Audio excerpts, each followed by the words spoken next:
Uh-oh. I think we're in. All right, now it's a movie review, right? All right, let's do Renaissance Man. I watched Renaissance Man. Uh, Damn, that word is hard to spell. I had to write it like four or five times for the notes and so forth. And that's one of those words that always gets me. There's a few words that always get me. Renaissance Man, 1994 film, Danny DeVito. Actually, kind of a star-studded movie with Mark Wahlberg. They got discount Mark Wahlberg for this movie. Ed Begley Jr., Gregory Hines as well, and Stacy Dash. I remember when she was young. Oh man, I mean she's still hot, but wow. Anyway, it's a really interesting movie where what Danny DeVito's he gets fired or something like that from his job, and he goes finds this at the unemployment office. It's not as funny a movie as you might think it is. All right, he goes to the unemployment office and he finally gets this job teaching at basically a boot camp, teaching these remedial recruits like comprehension. They wanted to teach them comprehension, so he's trying to like get through to these people.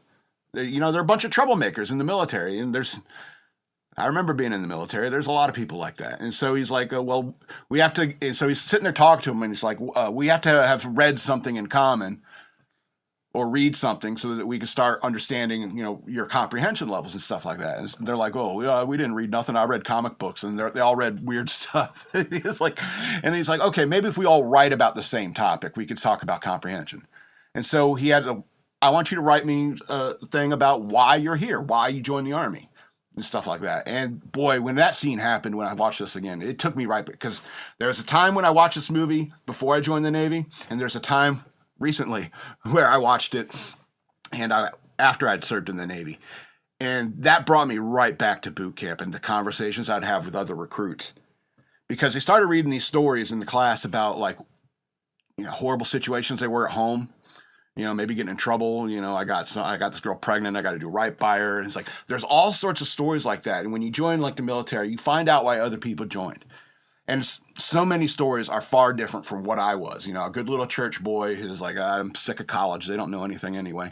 So I end up joining the Navy, And so, and I didn't know like how some kids were growing up in America, especially even in the mid 90s. It's like my dad and I are fighting every day. I'm running away. It's basically, sleeping on friends' couches for as long as they tolerate me before the parents would kick me out, because my dad's always banging on the door. Where's my son? These horrible situations they were living in, and they joined the military to escape from. And it's interesting because I went to boot camp with those people, I could see how the military made them into men in a different way that the military turned me into a man. I never had to run from my dad because he's constantly trying to kick my ass or anything like that. But I mean, it shapes us all up, as they say. Gets you all ship shape. So anyway, Danny DeVito's teaching these guys, and they asked him what he was reading. He was talking about Hamlet. He was reading Shakespeare, Hamlet. And so he tries to explain to them the story of Hamlet, and they're kind of getting interested. It's like, oh, this is kind of an interesting story. And it is. Just watch The Lion King. That's a good movie, too. So he's talking to them about Hamlet, and then they said, well, read some from it. And so, of course, it's Shakespeare, so it's... And they're like, what is that? That doesn't make any sense. Because, I mean, that's what Shakespeare was. It's like, it is, I should say, is that, what light through yonder window breaks? It's just Shakespeare saying, and then she turned on the light. That's what it is. But the point is, you got to learn how to translate it. And what better way to teach comprehension than to teach these guys Hamlet? And so he teaches these guys Shakespeare.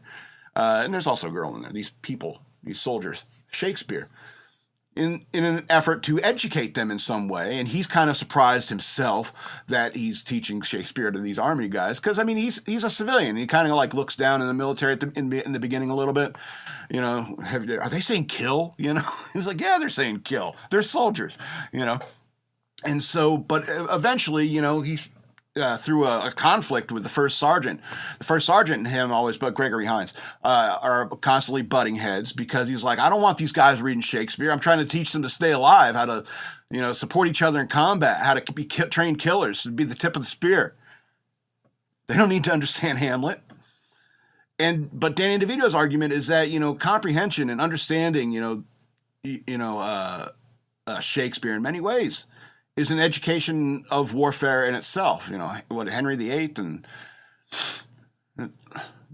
and even what the quote from the Band of Brothers, we few, we happy few, we band of brothers. They're all PTing in the rain, and Gregory Hines says, tell me some Shakespeare. Give me some Shakespeare. And he gives him that quote from, what is this, Henry V or Henry, what am I thinking of? Henry VIII? Yeah. See, I don't even know that much about Shakespeare. So he gives him that line, and Gregory Hines is kind of like, okay, I guess that does make a better warfighter. A smart warfighter is a good warfighter. And so I think that's the point of the movie, is that, even, you don't have to be a jarhead, And eventually they all come to respect each other, and they're even their marches are Hamlet's dad was a meanie, or something, as they're marching, telling the story of Hamlet. So it's a great movie. Yeah, it is. It's hard to translate Shakespeare. All right. So yeah, Renaissance Man, 10 of 13 stars. Definitely a good watch, especially if you're ex-military. I wish it had more laughs. When you have Daniel De Vito, and Gregory Hines, and this cast, you're hoping for more laughs. And I'm just putting it out there. It's Shakespeare, so it's kind of dry, no matter how it's presented. So that affects the star rating as well. All righty.